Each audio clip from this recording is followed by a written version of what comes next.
This envelope is embarrassing. Mom. My son held it over the trash can at his own graduation dinner. His fiancée laughed. Her mother pressed her lips together like she'd smelled something rotten. And my son, the boy I raised alone on a cook's wage, opened his fingers and let it fall. I didn't move. I didn't speak. I reached past him, picked the envelope out of the trash can, tucked it back into my purse, and walked out of the restaurant into the cold Toronto night. The next morning, I walked into my branch of TD Bank on King Street West. The teller, a young man named Amir, looked at the documents I placed on the counter. His face changed. He picked up the phone without saying a word to me first. I need to get the branch manager. Please don't go anywhere. Hey. Before I tell you what happened next, have you ever worked your whole life for someone who never once asked how you did it? Drop a comment. I read every single one. And hit subscribe if you want more stories like this. Some details ahead have been changed for privacy, but the lesson is completely real. Now let me tell you what was in that envelope. The restaurant was called Atelier, the kind of place where they bring the bread in a linen-lined basket and refill your water before you finish half a glass. My son Daniel had chosen it. His fiancée Claire's parents had suggested it, which meant Daniel had agreed to it. Which meant Daniel was already not entirely himself that night. I'd taken the subway from my apartment in East York, the same apartment I'd lived in for 22 years. I wore my good coat, the charcoal wool one I'd bought at a consignment shop in the Distillery District 3 winters ago. It still fit perfectly. I'd ironed my blouse that morning and left the house 40 minutes early so I wouldn't be rushed. I arrived before everyone else. The host seated me alone at a round table set for 7. I sat with my back straight and my hands folded on top of my purse and waited. Claire's family arrived first. All 4 of them. Her parents, Gordon and Margot, and her 2 younger siblings. Gordon Ashworth was in commercial real estate. He had the handshake of a man who wanted you to know that. Margot wore a blazer that I recognized from a Holt Renfrew window on Bloor Street. She looked at my coat once and then looked away and never looked at it again. Daniel came in behind them with Claire on his arm. He was 28 years old. A newly licensed architect. And he looked happy in the particular way that people look happy when they're being watched. He kissed my cheek and said I looked nice, and then sat down at the opposite end of the table from me between Claire and Gordon. Dinner moved the way those dinners move. Gordon talked about the Ashworth family's vacation home near Muskoka. Margot mentioned that Claire had graduated top of her class at U of T. Daniel nodded along to everything, laughing when Gordon laughed, refilling Claire's water glass before she asked. I watched my son perform all evening. When dessert came, Daniel cleared his throat and said he had an announcement. He and Claire had set a date, June 14th of the following year. The venue was already booked, a property in Niagara-on-the-Lake. Margot squeezed Claire's hand. Gordon shook Daniel's hand across the table and said he'd known from the beginning that Daniel was the right man for his daughter. Then Daniel looked at me and said, Mom, did you bring something? I had. I reached into my purse and set the envelope on the table in front of him. Cream-colored. Sealed.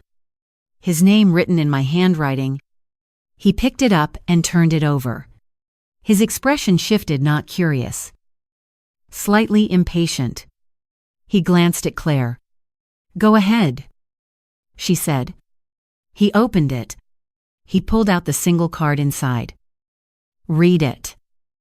And something flattened in his face. He passed it to Claire without a word.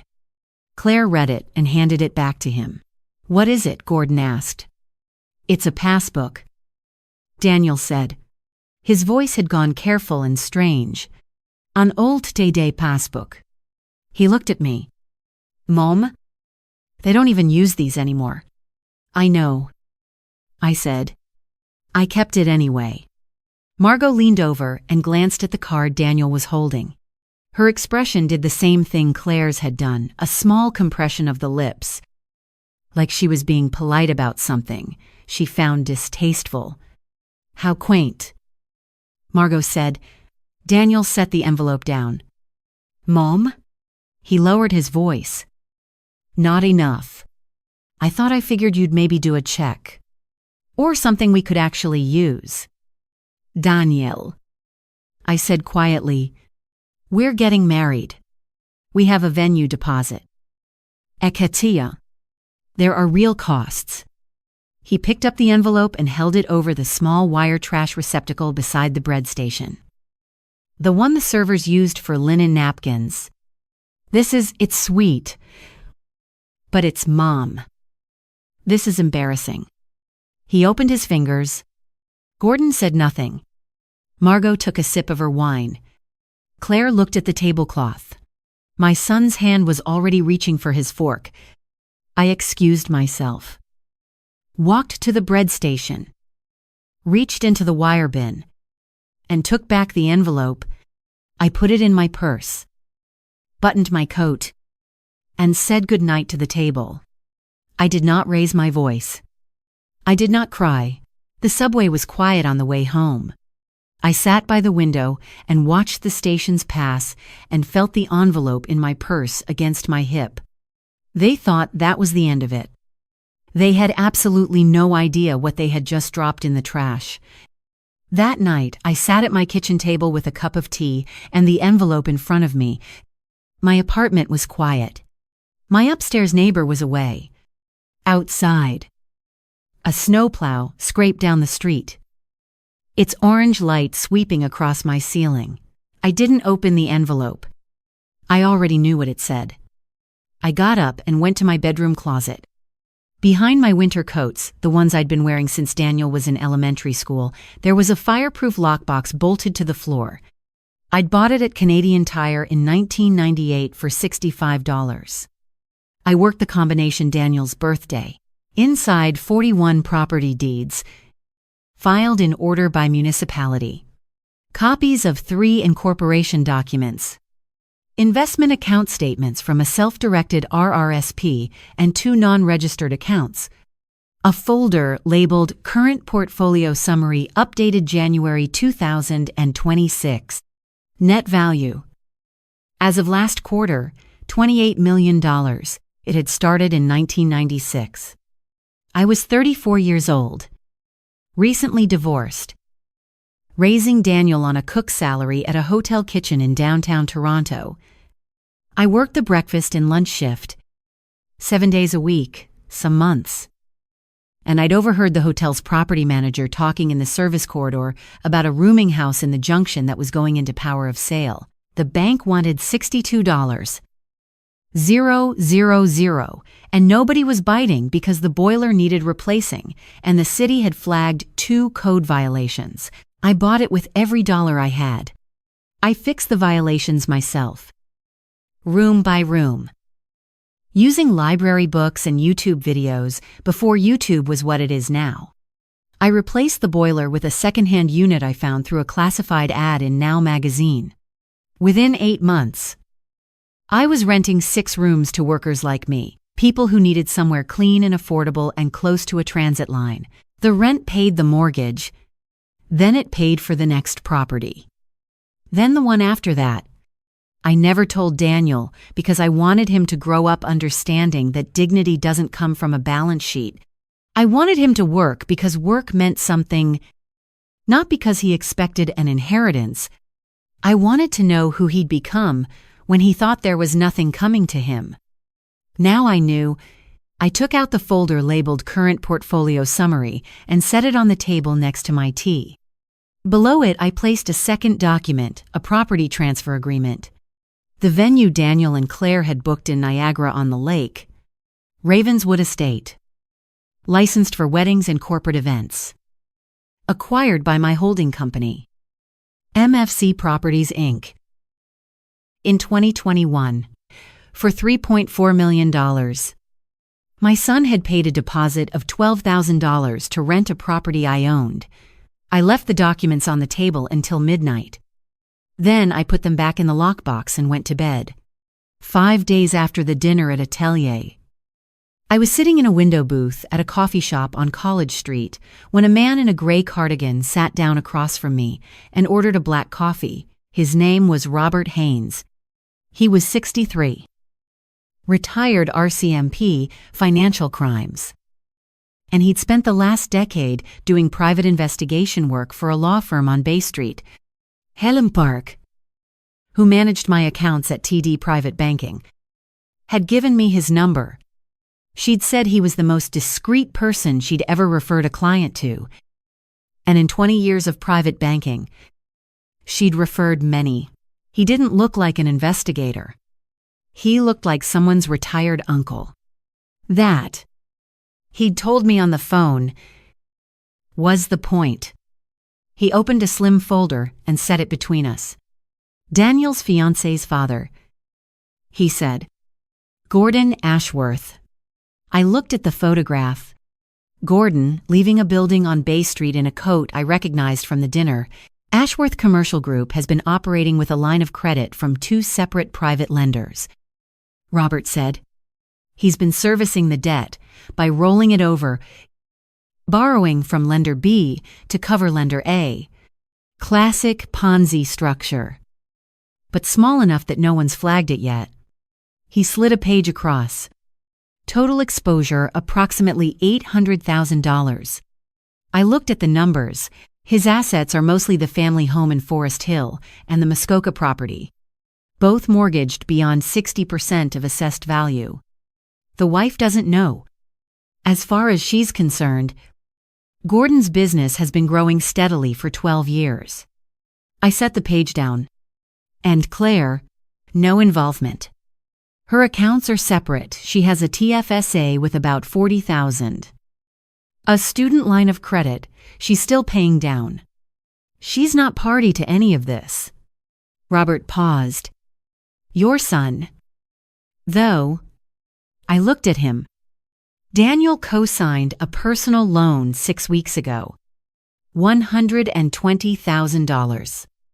The lender is a private credit company, registered in Alberta.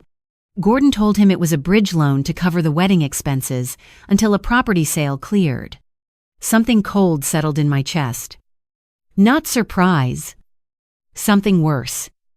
Daniel used his architecture firm as collateral, his equity stake. Yes. Does he know what he co-signed? Robert was careful. He signed the documents. Whether he read them is a separate question. I looked out the window at the street. A streetcar passed. A woman in a red parka pushed a stroller through a gap in the snow.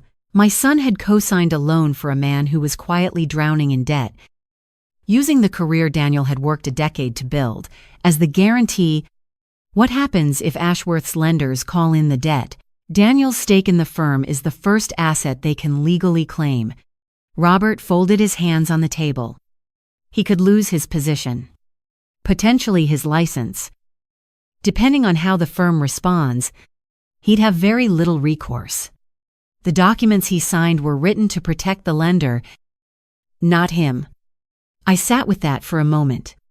I need to make a decision, I said. What kind of decision? Whether to let my son find this out the way people usually find out these things. I looked at the folder, or to make sure he finds it out while there's still time to do something about it. Robert waited. Is the loan in default yet? Not yet. The first major payment is due in 90 days. 90 days. I picked up my coffee cup. I need you to document everything. Every lender. Every transfer. Every date. I need it airtight. He nodded. Done. And I need the name of a good financial crimes solicitor, someone who handles this quietly. He wrote a name on the back of his business card and slid it across. I left the coffee shop and stood on College Street in the January cold with Robert's folder under my arm. My breath fogged in front of me. Somewhere behind me, a TTC bus hissed to a stop. My son had thrown away an envelope. He didn't know that envelope was the only thing standing between him and the consequence of trusting the wrong family. The RRSP I'd opened for Daniel, in his name, sat at TD Private Banking. I'd been making contributions since he was born. I never told him. The account had 30 years of compound growth in it. Current value $940,000. That was what the passbook represented. Not spare change. Not something embarrassing. Nearly $1 million in a registered account. Sheltered from tax. In his name. The card inside the envelope had said only "Happy Graduation. This has been waiting for you since the day you were born. Mom?" He dropped it in a trash can without opening it. I thought about that on the subway. I thought about it the following week, when he called to apologize. Carefully. In the voice he used when he wanted to manage a situation. "Mom, I know the dinner was awkward. I shouldn't have reacted that way. But you have to understand, Gordon and Margot have very specific expectations. And I'm trying to make a good impression. I understand." I said. "So we're okay. We're fine." I said, "Daniel, I need to ask you something. Have you reviewed the loan documents you signed for Gordon?" A pause. Claire mentioned he needed a co-signer. It was a formality. "Did you read the documents?" I looked them over. "Did you read the collateral clause?" A longer pause. "Mom, I trust Gordon. He's going to be my father-in-law." "I know." I said, "Come have dinner with me Sunday. Bring the documents." Another pause. "Why?" "Because I'd like to see them." "Sunday at 6. I'll make lamb stew." He came. He brought the documents. I watched his face while he watched me read them. Watched the moment he realized I was reading carefully. Not skimming. Watched the moment he understood that. I understood what I was reading. I set the papers down. "You've pledged your equity stake in the firm as collateral for a private loan that Gordon Ashworth took out to service existing debt that he cannot currently repay." I said, "If the lender calls this in, and they will call it in, you will lose your stake in the firm. Your partners will have grounds to dissolve your position." Daniel stared at me. "Gordon told me. Gordon told you what you needed to hear to sign the papers." I kept my voice level. "He's been rolling debt between private lenders for 4 years. His Muskoka property and the Forest Hill house are both mortgaged above 60% of value. He has no liquid assets that aren't already spoken for." "How do you know this?" "Because I paid a very good investigator to find out." I folded my hands on the table.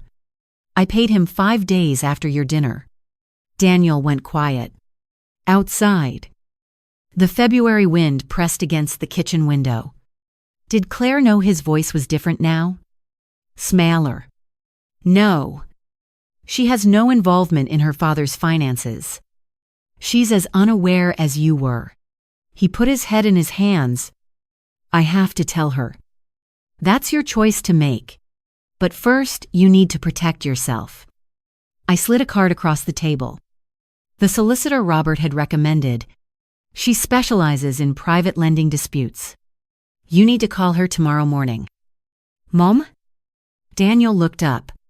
His face was the face of the boy who used to sit on the kitchen counter while I cooked and talk to me about his day. "How do you know any of this? How do you even know where you're a cook?" I looked at him for a long moment. "I'm also other things," I said, "which we'll talk about, but right now call the solicitor." 3 weeks later, I met with a development planner at the City of Toronto Planning Office on the 16th floor of Metro Hall. I'd owned a warehouse property in Parkdale since 2009. 6,000 square feet on a corner lot. Zoned mixed use. I'd been renting it to a textile storage company. But their lease was up in March, and they weren't renewing. For 3 years, I'd been in early conversations with the planning department about converting it. The approval had come through the previous Friday. 42 units. Mixed income. 12 designated at rent geared to income. The rest at affordable market rate. Priority placement for workers in healthcare, education, and service industries, the people who kept the city running and couldn't afford to live in it anymore. I'd put the plan together with my architect. He'd been drawing plans for me for 11 years. He knew what I cared about. Not amenities. Not prestige. Bones. Good bones and affordable rents, and a building that would still be standing in 50 years. I stood in the planning office and looked out at the city spread below the lake gray and enormous in the distance. The streets full of people going somewhere, and I thought about 30 years of breakfast shifts and hotel kitchens and a rooming house in the junction with a second-hand boiler. My phone rang. Danielle. I let it ring twice before answering. The solicitor filed. He said, "She says the co-signing agreement has grounds for relief because the material facts weren't disclosed. Gordon's lender may not have a clean claim on my stake." Good. Claire found out. A pause. She's not okay. Her dad lied to her for years. She's trying to process it. Give her time. Mom. His voice was careful in a new way. Not managed. Something more exposed. You said we'd talk. About the other things. Come to Parkdale next week. I said, I'll show you something. Daniel came on a Thursday morning. He met me at the warehouse on a gray February day. Hands in his coat pockets. Breath clouding in the cold. He looked like he hadn't slept well. I handed him a hard hat. He put it on and followed me inside. The interior was gutted. Down to the concrete floor and the original brick. You could see the bones of the building, clearly the iron columns, the heavy timber ceiling joists, the windows that let in long bars of cold light. A crew was working at the far end. The sound of power tools echoed off the walls. Daniel turned slowly, taking it in. What is this? This is going to be 42 apartments. I said, 12 geared to income. Priority for healthcare workers. Teachers. People in the trades. He turned to look at me. I've owned this building for 17 years. I said, I own 40 others. Commercial. Residential. Mixed use. Across Toronto. Hamilton. And 3 properties in the Niagara region. I watched his face. Including the estate you booked for your wedding. He stared at me. Ravenswood in Niagara-on-the-Lake. I said, I acquired it through my holding company in 2021. Daniel's mouth opened. Closed. You've been how? The first one was a rooming house in the Junction in 1996. I bought it with my savings and repaired it myself. I looked up at the ceiling joists. Every property paid for the next one. I reinvested everything. No withdrawals. No lifestyle upgrades. Just compound growth. One building at a time. You lived in that apartment. His voice was barely audible. You took the subway. You worked at the hotel until I worked there because I liked the work. Because I respected it. I turned to face him. And because I wanted you to grow up understanding that what you do has worth regardless of what it pays, I wanted you to see me work with dignity. I wanted that to mean something to you. He swallowed, and it didn't. I said, not accusatory. Just a fact. You looked at an envelope at a dinner table and decided it was embarrassing without opening it. Mom, that envelope had a passbook for an RRSP I've been contributing to since you were born. I kept my voice steady. Current value is just under $1 million. In your name. Daniel sat down on a concrete block. He sat there for a long time. Elbows on knees. Staring at the floor. Why didn't you tell me? He finally said. All these years, Why didn't you just tell me? Because I wanted you to love me before you knew about the money. I said quietly, I wanted to know who you'd become without it. He looked up at me. His eyes were wet. And now you know, I said. He looked away.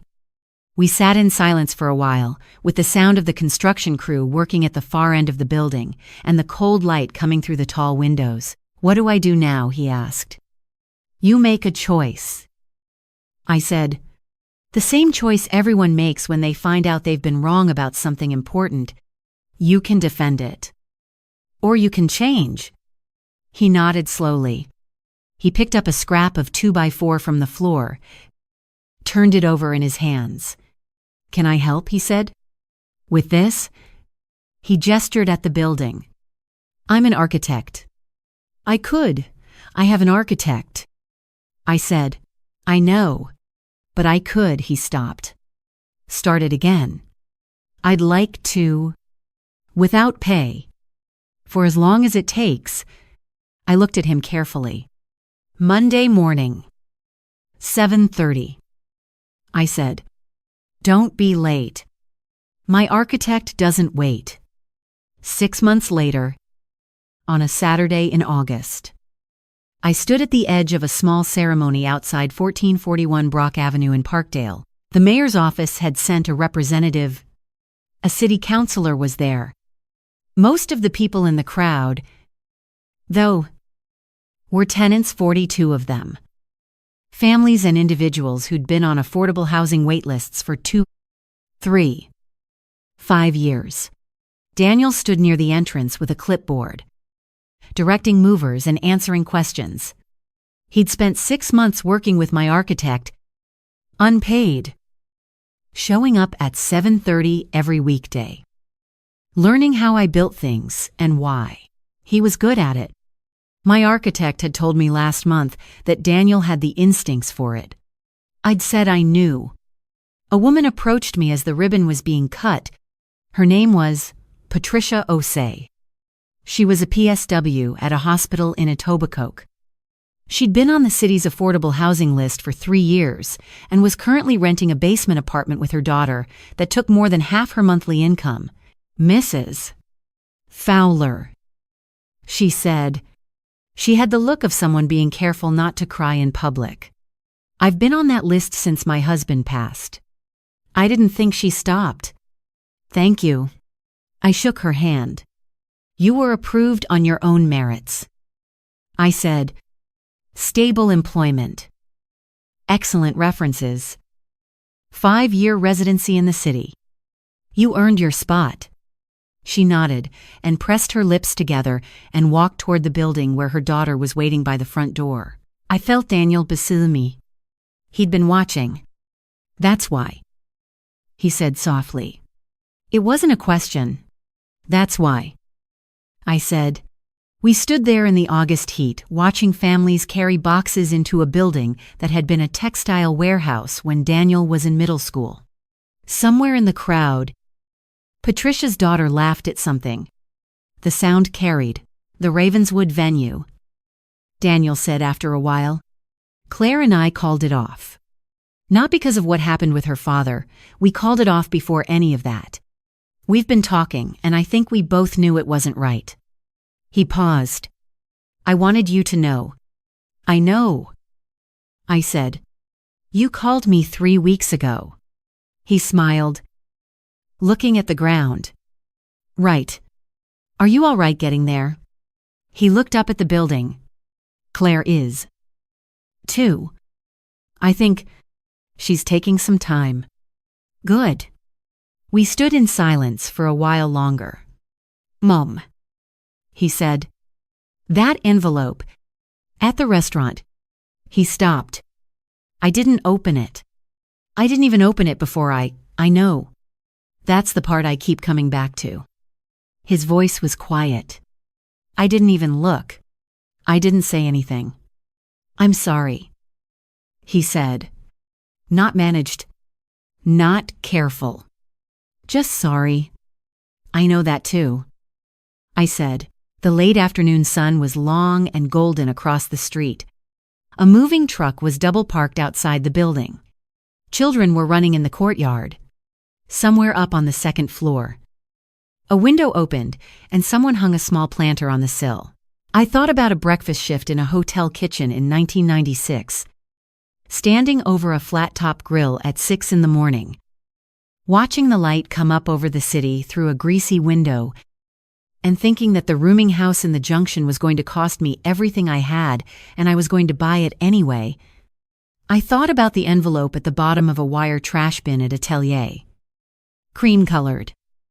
Unopened. I'm going back in Monday. Daniel said. To finish the HVAC coordination for Unit 30 through 42, 7:30. I said. 7:30. He said. That night, I walked home from Parkdale to East York. It was 4 kilometers. I walk it often. I let myself into my apartment, hung up my coat, and made a cup of tea. The city hummed outside my window. My upstairs neighbor was watching television. The radiator clicked. I sat at my kitchen table and looked at the envelope I'd kept on my counter since February. Cream-colored. A little bent at one corner from being in my purse. Daniel's name in my handwriting. I'd kept it here as a reminder. Not of what he'd done, of what I'd learned. I opened the lockbox and took out the folder labeled Daniel RRSP account. Current value $944,000. As of last week. Interest accumulating every day. I placed the envelope inside the folder. Put the folder back in the lockbox. Left it for the day he was ready to hold it again. This time, knowing what it actually was, wealth isn't what you receive. It's what you build when no one's watching. And what you choose to do with it when they finally are. I finished my tea. I turned off the kitchen light. Tomorrow I had a breakfast meeting with a city housing planner about a second mixed-income development, a former dry cleaning plant in Scarborough I'd been watching since 2022. 48 units. Priority placement for newcomers and service workers. 30 years of early mornings had taught me that the best time to build something is before anyone else thinks it's possible. I wasn't done yet. If this story stayed with you, leave a comment. Tell me about a time someone judged you by your job instead of your character. I read everyone. Share this with someone who needs to be reminded that the people who keep this world running deserve more than they're given. Subscribe for more stories like this one. Some details have been changed for privacy. But what matters here is true. Thank you for staying until the end. It means more than you know.